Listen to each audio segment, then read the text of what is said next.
To join us, Carlotti has just gone across the special sprint of the day, and the gap we have is 1 minute and 12 seconds then for Carlotti to these two riders who just have been unable to settle their differences whatsoever.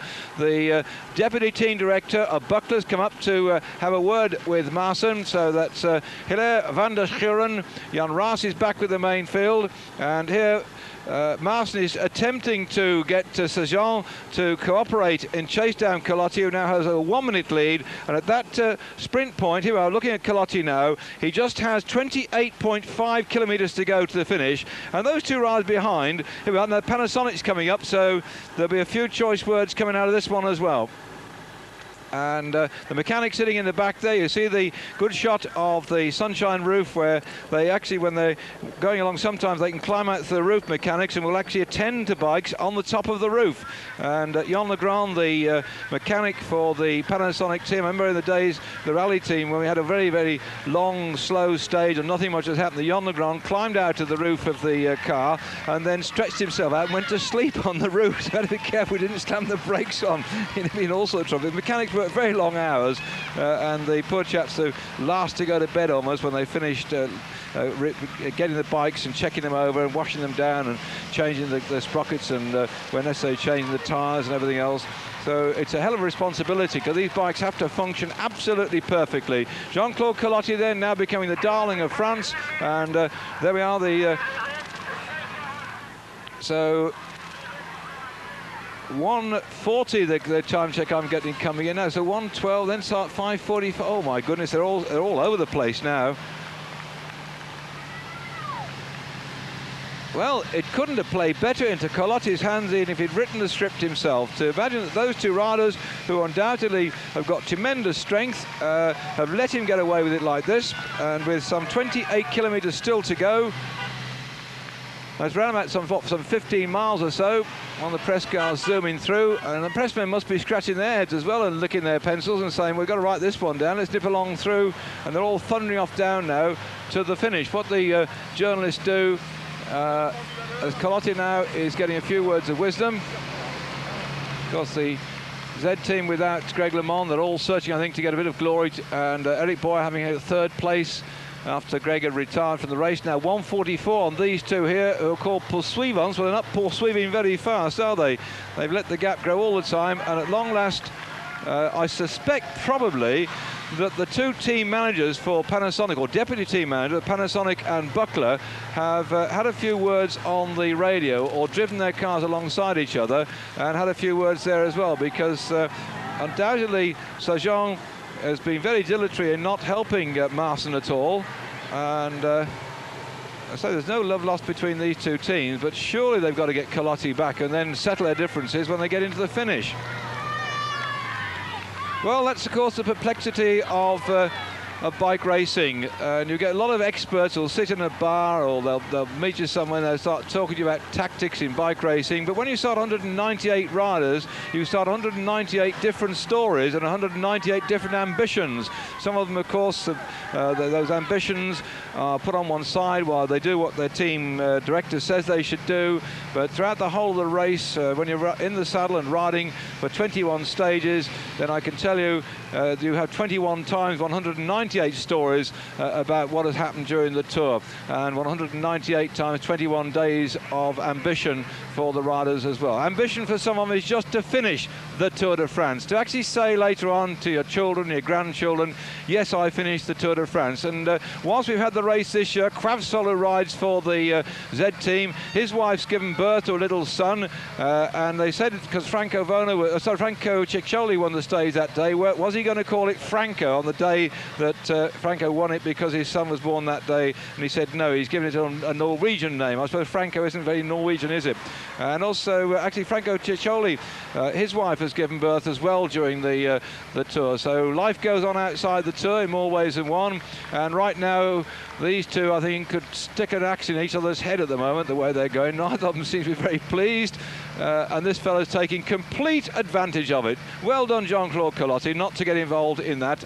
Look at his face now, having a good go, isn't he? Determination, getting close to about 25 kilometres to go to the finish. Fair chance he can win the stage. I won't say by default, but he took his chance. He recognised those two hated each other's guts, and down the road he went. And now he's got to ride this one on his own, just hoping that the two don't bury the hatchet in more ways than one. No, they still, look at this, that's it.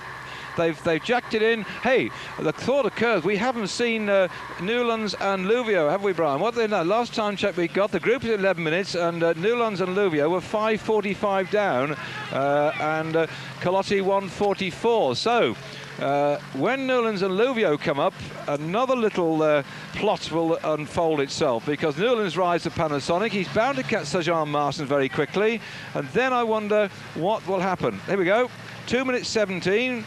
Back to the failed poursuivants, who are now not poursuivanting at all. Maassen will be very upset with that one, I think. Frans Maassen, no stranger to the British supporters of cycle racing, because he won the Wincanton Classic in 1989 when we had the first one in Newcastle. That's Newcastle on Tyne, not Newcastle on the Lyme. And that was way back in 1989. Here, Jean-Claude Culotti searching for that victory today, and he might well get it if the rest of this group don't do something about pulling that gap back.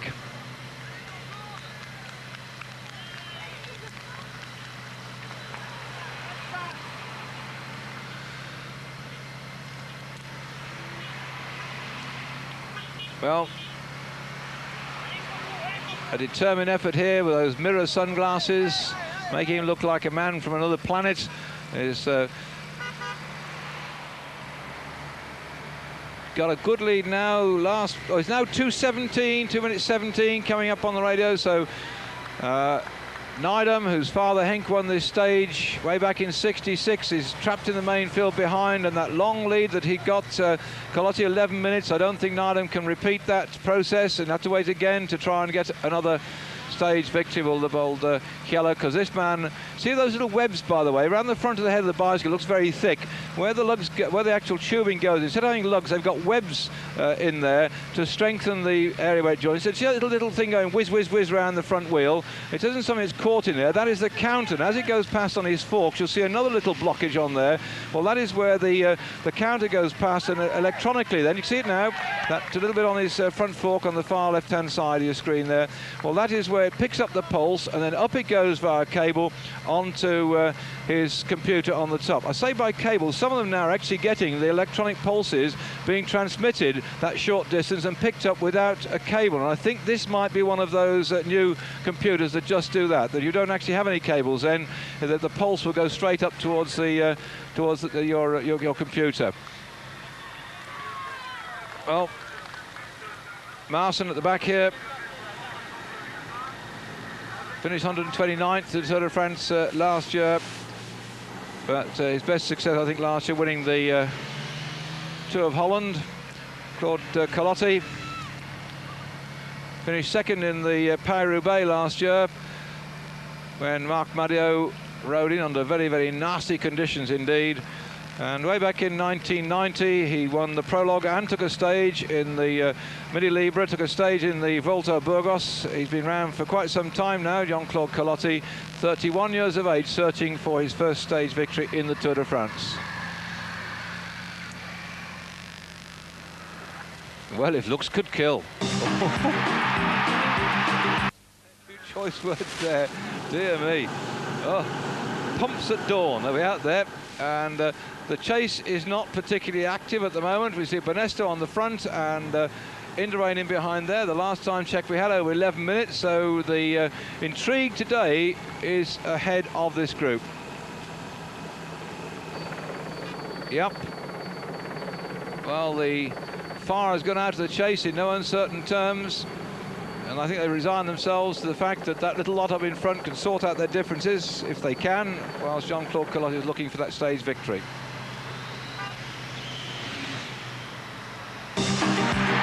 The The discussion is still going on between the team managers and their riders of these two strange happenings here, or this strange happening amongst these two men, because last time check we got 2 minutes and 54 seconds now to Jean-Claude Culotti, and unless they really get stuck in now, Marson here beginning to accelerate away, then Jean-Claude Culotti could be on his way to a stage victory in the Tour this year. So the Marc Sargent has finally woken up to the fact that they're going to be out of the frame if they don't do something about it, and is showing for the first time that he's prepared to go on the front, but I don't think his legs are going around as fast as Marson would like them, but at least they're beginning to roll rather than just stuck stationary as they have been for so long. So the Panasonic rider on the front, the Buckler man behind him, the Jean-Claude Culotti up in front, and we haven't seen on our screen for some time now Louvieux and Newlands, who are in between, and the last check we had, they're more or less equidistant between Culotti and the main group here, who are not, I think, worried about chasing down any of those breakaway groups at the moment. It's Benesto here going to triumphantly ride in with the yellow jersey. 3 or 4 back up the front. We did see Soren Lilholt briefly while we were off air. When I was off air, you didn't see it, but we have it on the monitor screen showing you what's going on, or showing us what's going on. That Lilholt had another burst on the banjo at the front and tried to get away, and we'll wait to see whether he finally got that one, because the producer ripped straight up to the front of the race while Lilholt was charging off down the road in his green tulip jersey.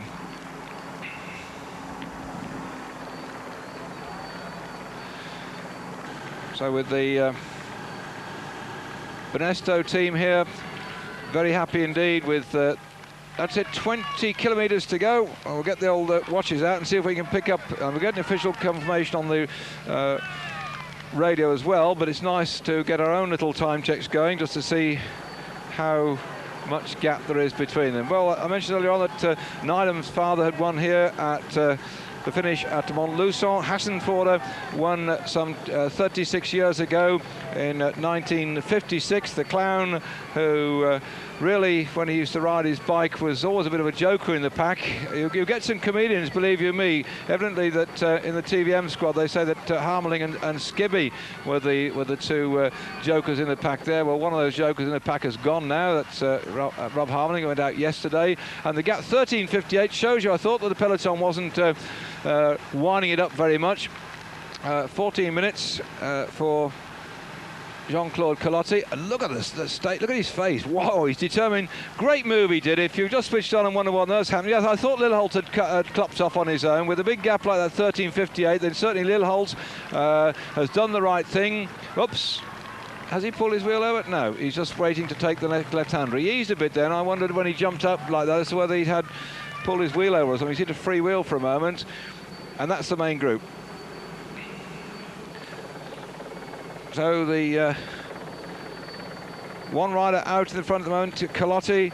No great concern as far as the Benesto team are concerned in the general classification. The best placed rider from Z is Eric Boyer, who's lying 13th overall, 20 minutes and 40 seconds down. Simon is 27th overall at 45.36 for the Z team. Claviola is 32nd at 59.32 on the general classification.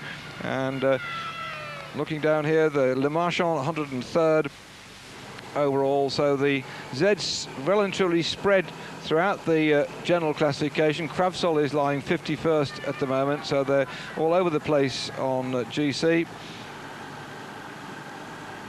Where, if you haven't read your papers this morning, Indurain is still in the lead by 1 minute 42 seconds on Hampson, 8 minutes and 7 back in third spot. Lino is fourth at 9.22, a fine ride by the RMO rider. Gianni Bugno fifth, 10 minutes 9 seconds down. Delgado sixth at 11.50. There we are. You see the yellow jersey down in the group, the green jersey not far back from him. And they're looking at the blackboard here, and there must be some wonderment amongst the riders. See Claudio Chiappucci having a chat down there.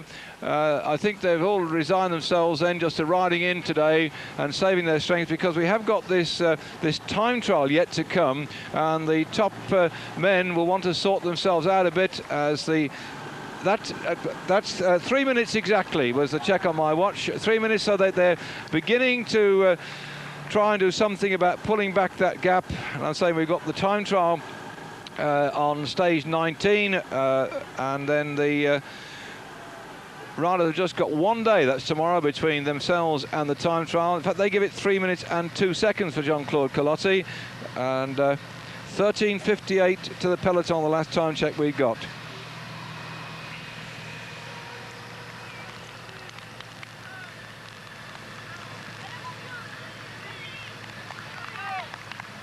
Short, punchy little rider. See the scars on his left elbow here? We've got a nice little close-up of him. That's a typical bike rider's scarred position, because when you go down, the things that get clouted are your elbows and all your knees, and very much your hips. Here we are. They have decided to stick it up a bit, and so they're going on close now to, I think, 60 kilometres per hour. At long last, they've woken up to the fact that if they don't get stuck in, that's bye-bye to the stage victory. And I'm not surprised then that the two team managers must have given them both a bit of a talking to. And right, now then, Culotti's got some thing to worry about. He did just the right thing, and it's taken him an awful long time now that the instructions coming up and telling him that they decided to get the hammer out behind, and we've got a right old chase coming up. The gap something like 3 minutes. He's inside, 20 kilometres to go, and of course between those two chasers we have more riders we still haven't seen for a long time now, Luvio and Newlands, and we also know that Lilholt has gone off the front of the group as well. So we have in fact now got 6 men away from the main peloton on this stage of the Tour de France, going in towards the finish at Montluçon.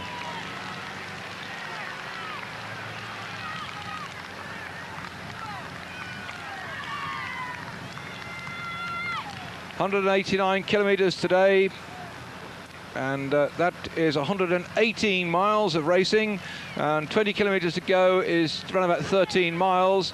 So he's had over 100 miles of racing under his legs today, and this will just show you as our little bar moves along, and you see how flat it has been. And look at this little descent now, the right-hand side of your screen there, at 173 kilometres. It's now all downhill into the finish, and perhaps those two riders behind might have left it too late, but you never know.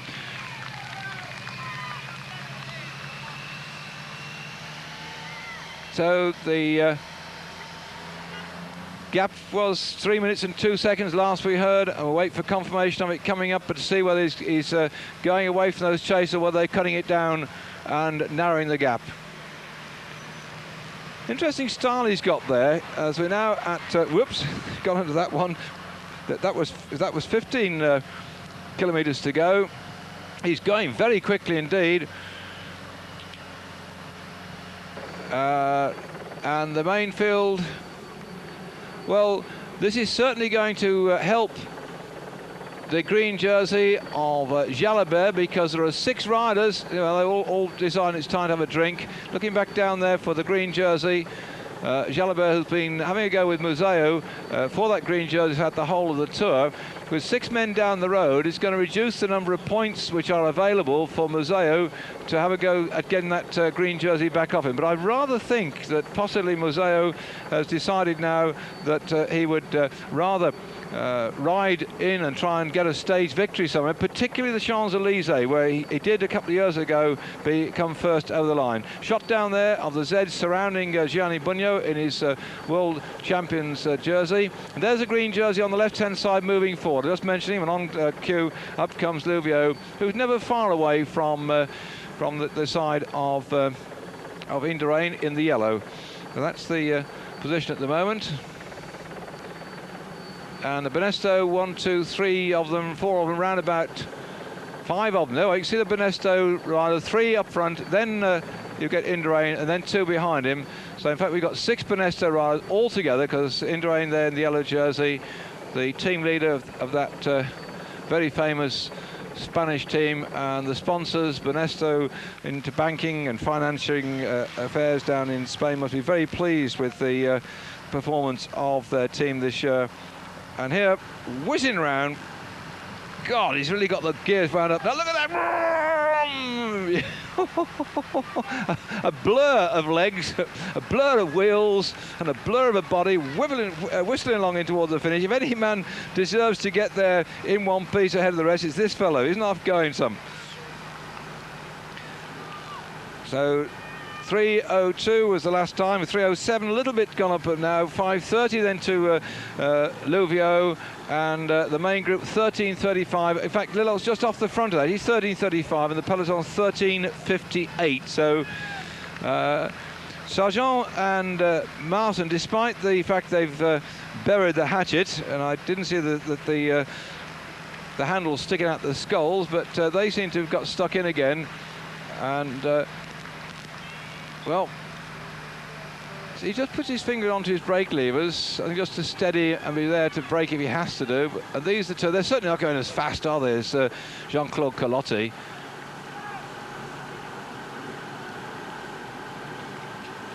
Then, yeah, they're working, but not working fast enough. And well, I put my clock on this, 15 kilometres to go, and let's see how we compare with the official times coming up. And I make it 3:08, so they're probably about the same. 3:07 was the last time we got, and 3:08 I've got on my watch here. So he's just sniffed another second now, so they haven't cut it back at all.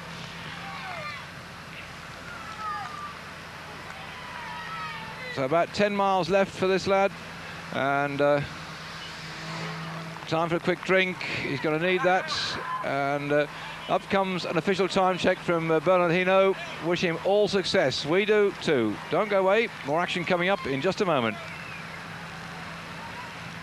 10 kilometres to go to the finish. Jean-Claude Collotti still pedalling like mad. A very, very fast downhill stretch. This group of riders here, last check we had 13 minutes 58 down, are nowhere able to catch him at all, but that won't worry the yellow jersey of Miguel Indurain, because Jean-Claude Collotti started out this morning in 105th place on general classification, 2 hours 52 minutes and 30 seconds down on Miguel Indurain. So the gap then enormous, and the chance of Collotti getting the stage all the time getting more and more possible. How, you say, does he come to be 2 hours 52 minutes and 30 seconds down? Well, every day the riders, they go across the line, not only is their position counted for the green jersey in the points section, but also the time is taken of every rider. If a bunch comes in together, maybe you get 100 riders all together, then they will give them all the same time, because you can't put a clock on the front and then a clock on the back. Even if it's 10 seconds from front to back, you give them all the same equal time. But on the mountains, we've been having riders coming into the finish up to an hour on more, particularly on the Stade de Sestres, when we had 3 of them outside the time limit and 14 riders abandoned. Then the riders were coming in up to 55 minutes down on the leaders, and all those times they climbed over the top of the hill were added to their cumulative times they'd got. And that's what we do every day of the race. The times are added up.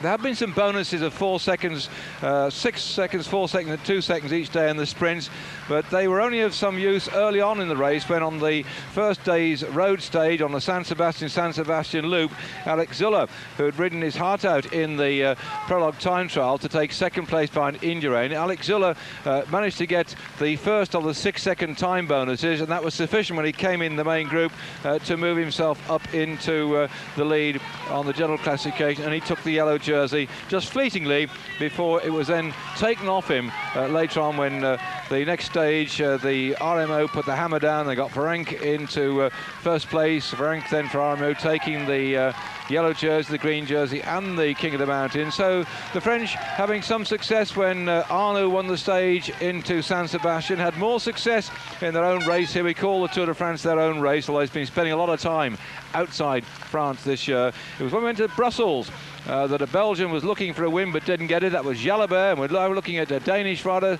Soren Lilholt, a previous world junior champion, on his way pursuing off to try and get up there to the riders in front of him. But the French successes really have been coming from the overall classification. Lino keeping the yellow jersey for 10 stages, but now they might be getting a victor in Jean-Claude Collotti to add to that one from Jalabert, and of course the one that De Leon won when we had the climb up towards the top at Valkenburg. Sorry about the picture breakup here, a few problems, but we had a fleeting glimpse of the chasers. And if you just joined the programme, let me say that this rider here went away and the gap now 3 minutes 20 seconds on two other riders that went off with him very early on in the race. They'd covered some 40 odd kilometres or so when three men went away. There were Marcin, Sargent and this fellow Collotti, and they just gained hatfuls all the time. So 3:21 it is for Collotti, and Marcin and Sargent had their differences of opinion when Sargent wouldn't do any work at all. Marcin was looking back in, and now they've started to go, but they're far too late on this one. They should have done this a long time back, and it's taken the team managers to try and sort them out and get some life back in their legs, but they're going to have a job on their hands to catch Jean-Claude Collotti, adding then to the French stage victories this year. Look at the way he's going at it.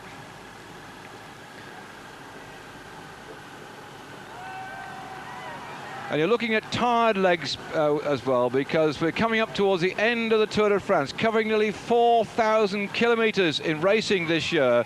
These riders have had to go up the big mountains. They've had to battle out under some terrible conditions. The race started in appalling weather conditions when it was raining and miserable in the early part of the race. No wonder we're down now to just 129 riders or so left in the race, 68, 69 of having dropped out of the race so far. It has been a war of attrition this year, but with the thought of a stage victory in the head of Jean-Claude Collotti, you can see how much faster he's going than the rest of these riders, who really, many of them are going to be so pleased to see Paris. And then, of course, when they get there on the Saturday night, they then start at La Défense and do a big circuit around the south side of Paris before they come back in for the ceremonial finish. But so many of them just want to get the fact they've ridden and finished the Tour de France on their list of performances, that even when they get to Paris on a Saturday night, nobody, having got that far, will not want to ride on the final day. So all the sores that they got from crashing, the aching bones, despite the massages they get, will be brought back into action for that final day on Sunday. And here are 5 kilometres to go. Well, in fact, the gap seems to be growing at the moment now. If he comes in, then let's see, 5 kilometres, he's going to do that in about 6 minutes, I should think, 6.5 minutes or so. So he's certainly going to come in, I think, before half past 4.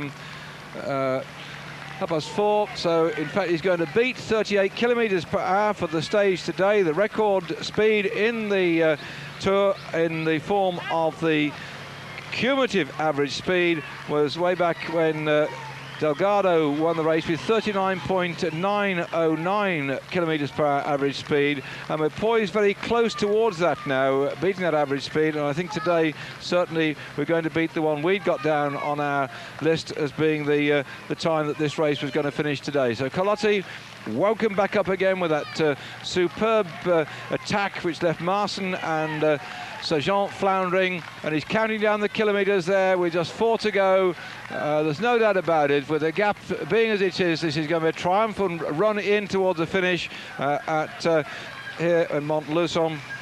4th time we finished the Tour in this town, and it's quite an interesting one really. He runs down along the Avenue de la République, and there the main field lost interest in chasing him down, and that one lone rider, he'll have to swing right into the Rue Camille Desmoulins, and that in fact is with just exactly 1,000 metres to go, and then he'll swing down in towards the finish, which is between the Quai de Stalingrad and the Quai de Verdun. So he's now right in the outskirts of the town of Montluçon, and everybody here, you can see the lovely cornfields and the very green part of France they're in now, and they, I think, having a little bit of tour of their own, these riders. The yellow jersey just easing himself up out of the saddle, wiggling around, but the rider in front still lovely shot. Look at that one. Well, these are the riders who now on the 17th stage of the Tour have just got ahead of them then the 212 kilometres tomorrow into Tours, then the time trial of 64 kilometres, that's 276 kilometres, then on the Saturday another 22, so that's 480 odd, 580, just about 620 kilometres left to go in the race this year for these riders out of nearly 4,000 that they're going to do overall. So they've covered something about 3,200 kilometres of racing, and still the tired legs are having to go to work every day before we finish on Sunday. And Jean-Claude Culotti can now add to his list of successes. He's always been one of those riders who's been there or thereabouts, and now he's going to say, I want a stage in the Tour de France. And here the crowd absolutely enthusiastically greeting him on his way down in towards the finish. So you'll have that sharp right turn, the 1,000 kilometres in towards the finish for Jean-Claude Culotti of the Z team.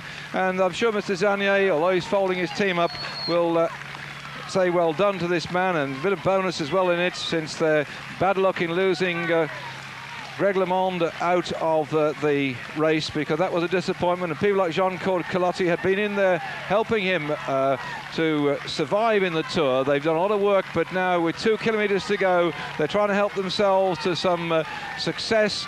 And 3:28 it is now, and Louvio has already got 7 minutes advantage over the peloton. So Louvio and together with Newlands, we haven't seen anything of them, are still in there. So behind this one rider, there's 2 men, Marc Sergeant and Frans Maassen. Then 2 more, Philippe Louvio and Guy Newlands. Then 1 man, Lillolt on his own, and then the main peloton. They've all yet to finish, and they're going to come in another 15 minutes or so. So whilst this lad is going to set a very, very fast pace indeed, I say lad because he's now, 31 years of age, and he had his 31st birthday on the 1st of July, just the week before the Tour started. So he's got a bit of a birthday present here. He's taken a few days to get it, and see how he's easing his back here, getting a little bit forward, oh, the pain and the suffering is there for us all to see, but there'll be the smile of a victor when he just turns right shortly and then swings round the last kilometre in towards the finish.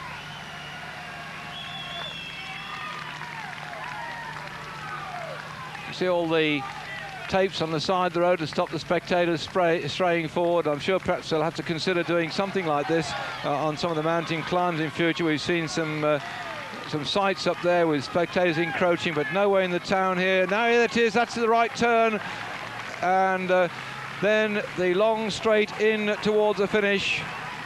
The sounds of the crowd bouncing off the buildings roundabout, making it absolutely deafening for him. Coming in then to Montluchon, which is the crossroads of the centre of France, and it's an area of major activity here. They've got a great university with something like...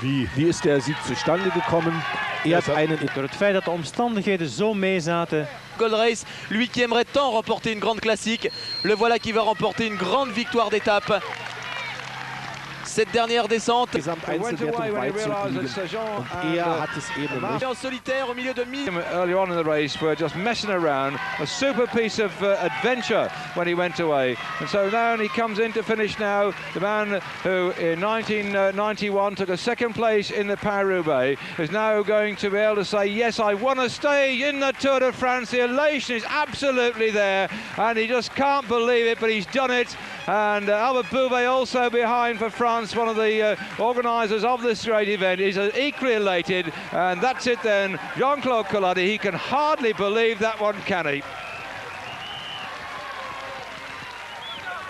41.248 kilometres per hour. That's certainly boosted the average speed of the race, as they're about to go under the Dunlop Bridge, these 2 riders who had been with Jean-Claude Culotti, and they saw that the rider from Panasonic on the right-hand side is Sergeant was doing nothing to aid the chase, so off he went, and now he's got his stage. A very, very astute piece of bike riding as far as he's concerned, and these 2 will have to settle the differences for 2nd place and the prize money that goes with that one.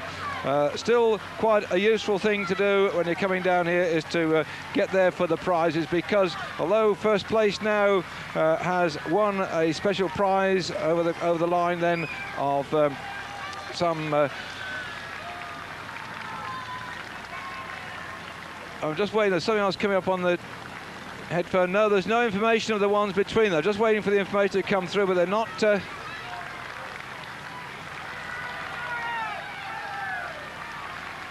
Oh no, in fact they're interviewing Jean-Claude Collotti at the moment, whose breath is somebody stuffed a microphone up underneath his nose, like him in the background then trying to be spoken to, and he's saying that after Greg went out of the race they've been free to do what they can, and that's why he's got that one. So there we are then, he's got these days today.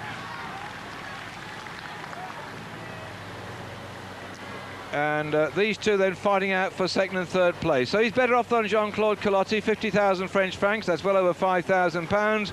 And these two looking to split the 2,000 pounds for second, 1,000 for third, or to be more precise, 20,000 French francs for second, 10,000 French francs for the third spot.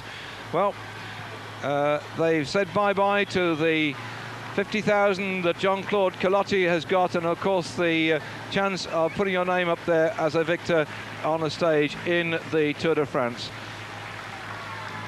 So Frans Masson still leading out here at the moment. Winner of the Tour of Holland last year, also last year winner of the Amstel Gold Race, winner, as I said, some years ago in the Wincanton Classic in 1989 in Great Britain. Tremendous a lot of success he's got to his career over the years, but they're not going to add this one as a stage in the Tour de France to this year's list of successes for the Buckler team. They'll be very upset about that one. They've been searching for a victory. Marson did win a stage in the Tour way back in 1990, so he's no stranger to having his name up there in lights at the end of the stage. They're looking back then, they did not have any worry because Guy Newlands and Louvieux are some considerable way back. We haven't seen anything of them for a long, long time now, and here they come sweeping in. Who's going to get this sprint here? Well, Marc Sargent, previous champion of Belgium. Let's see if he can get this one here, or they're going to start fighting, or they come up to the lines. Marson very upset that Marc Sargent had done no work earlier on. He's now got the job of leading out here, so unfortunately he's not in the best position at all. Sargent, a stage winner in the Tour de France in 1987, is now going to have to battle for second place, but Marson is very determined indeed, and still Sargent's on his wheel. Marson, though, is trying to keep him out of there, but Sargent comes up, but no, on the line. Oh, I wouldn't like to say he was second out of that one. Well, if I was had any sympathy for a bike rider, I'd have given it to Marson just as a well-done consolation prize. But I don't know, the photo finish will tell us who was second out of those two. And it could have been a sprint for first place if only they'd settled their differences earlier on. Well, we're going to take a short break. The field are still coming in towards the finish, and we'll be having more of that later on. We're looking back at the main field of riders, and there you can see the black, yellow and red jersey of Johan Museeuw, and alongside him, just a little bit to the right and back from him, is the green jersey of Jalabert. Well, a lot of the maximum points will have disappeared down the road now, because Jean-Claude Collotti having won the stage, and we have got confirmation now, whilst we've been off air, that Frans Marson by 1 millimetre beat Sargent for the second place. So perhaps in the end justice was there, because Sargent wouldn't chase early on, and Marson got a second place then. So that was the result of the... there we are, up on the podium then. Collotti taking that very well-earned victory, and a nice bit of thinking on his part. And there he is, the race still going on, the riders still coming in to finish. And if you've just joined the program and you've seen first, second and third over the line, let me tell you, behind first, second and third is Louvieux and Newlands, and here the Once colours are without Louvieux, and at the moment then they're still pulling this along pretty quickly indeed. Here we got the Once jersey just behind that of Guy Newlands. So Newlands, whoops, he's missed the switch, and Louvieux caught him there. He came straight off the wheel, but Newlands knows a thing or two. He's been around for a few years now, 35 years of age, but I don't think he's got the power in his legs to catch a youngster. So there we are, Louvieux, 8 minutes 33 since his fellow Frenchman crossed the line in first place, Jean-Claude Collotti. Here the rest of the pink jerseys on the front, like a lot of flamingos flocking to come in to roost as behind the green jersey, also riding for Once there, back in fifth spot. The object of the exercise is still to get as many points as they can. Yes, every one of the pink jerseys, except for Louvieux, who is up there marking that attack, is now on the front, and you can see Museo is now, look, just moving up behind the green jersey. Oh, we've got an interesting one here, because Solon Lilholt is somewhere wedged between this lot and the finish. We don't know if he's been caught yet. We think he's back in the main group. Well, there we are, and I'm informed he's back in the main group, and so the first 5 men are in, and this is going to be a sprint then for the second spot. And the first rider over the line then, already having taken away 25 points, has gone to Calotti. The second and third fought out for 20 and 22 points. We've seen fourth and fifth come over the line, so that's 18 and 16 points gone. And so from now on in, they're going to be sprinting for the lesser points as such. So 5 men over, and in 6th spot there will be 15 points at stake, but then it goes 15, 14, 13, 12 and so on, right the way down to the 20th rider, who'll get 1 point. And coming in towards the finish now with Once on the front, they know that Jalabert needs to get every point he can do, although he's got this morning 207 points in the green jersey points competition. Museo had 182.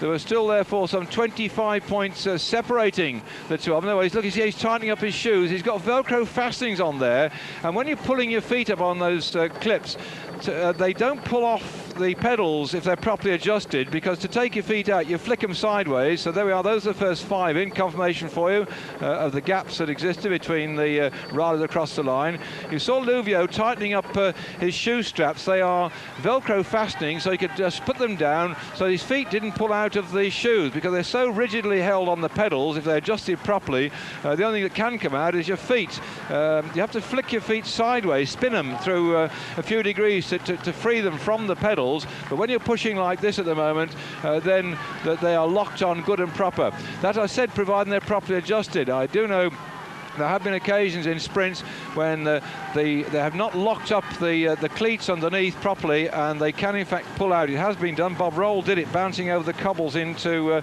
Cardiff some years ago in the Kellogg's Pro Tour, as the riders here for the Once team do what they can to keep their man in with a count. So to Diaz Zabala and Xavier Alandondo is in there. Stephen Hodge also in there at the moment, Martinez Torres, Neil Stevens and Johnny Welts, without Alex Zuller, their young rider who took the yellow jersey on the first day, San Sebastian, who sensibly on the rest day was advised by his team manager in consultation. They decided that he ought to go and rest and preserve himself for later on, because he is going to be, I think, one of those future riders for the Tour. Same thing happened to Indurain on his first Tour, by the way. They decided he wouldn't go the whole way, because his team manager, who'll be looking after him since he'd been a young junior rider and through the amateur ranks, recognised the future that man had, and rather than burning him out, took Indurain out of it. So Jose Echevarri of the Banesto team recognised the sensible thing to do was to take Indurain out of the race many years ago.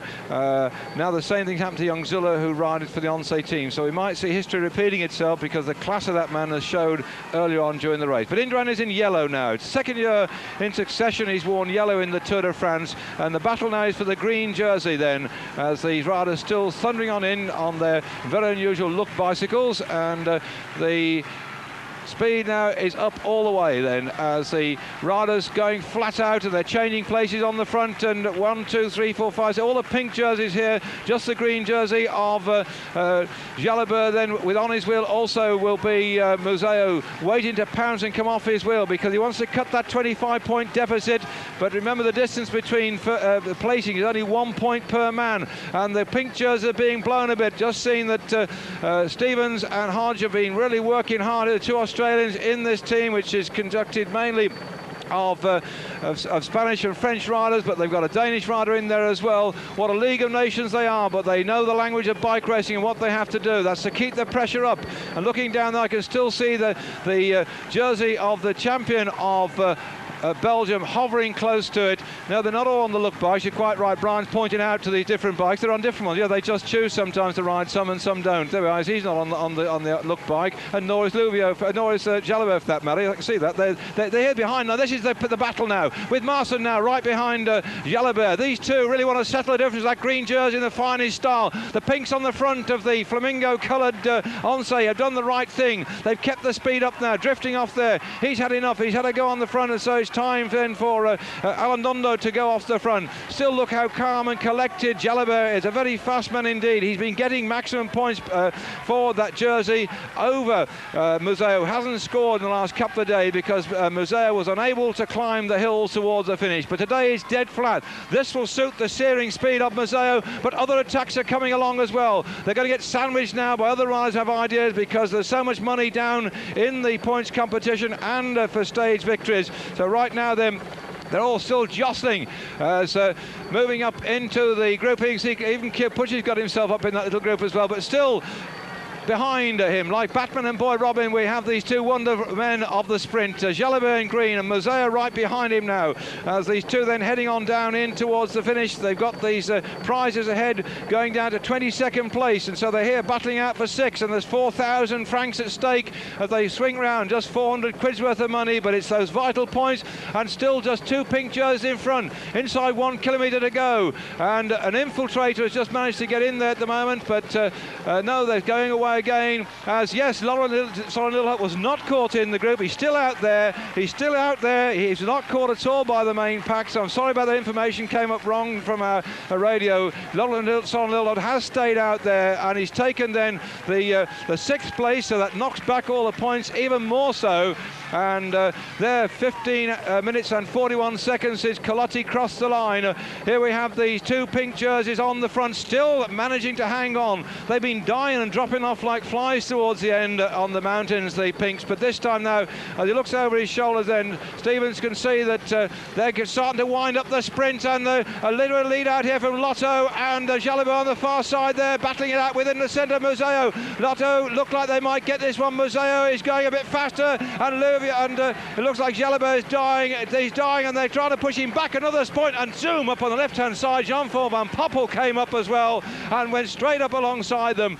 Well, we'll have to see what the score was there, but Jalabert could have been in trouble because Lotto were well placed with 2 men. Van Poppel came up, and if in fact Jalabert had finished there 3 men back, he would have lost himself about 3 or 4 points. Well, they'll have to shuttle the old computer tonight. Certainly the green jersey is still on Jalabert's shoulder, but no doubt about it, Museo has said it's not over and done with yet, because we've still got some distance to go before the finish of this tour.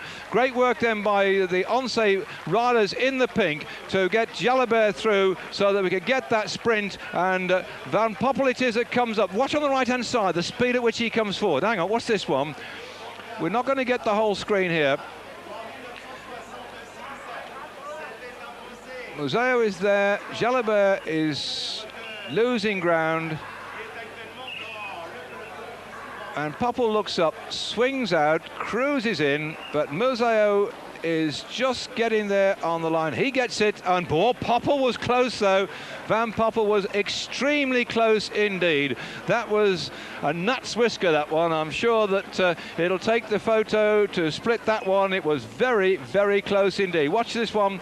They're concentrating out of a helicopter on these 3 sprinting, and in fact coming up on the left-hand side was a pretty fast man indeed. That's Peter de Klerk there on the left. What he's got to do, he's gone there, he hasn't given up obviously, because if he can get ahead of Jalabert, that's another point Jalabert's not going to get. So whilst the yellow jersey now is safely 1 minute 42 up on Kyopuchi. Watch this, look. Oh. Well, I reckon Jean-Paul Van Poppel got ahead of Jalabert, so there's 1, 2, 3 men, that's 3 more points down the pan, and what a beautiful sight that is. Well, we're going to get some drop of water to quench our thirst. Myself, David Duffield, and the Eurosport team. I think it's been a great day today, hasn't it? We're going to see the green jersey on the stage at the moment.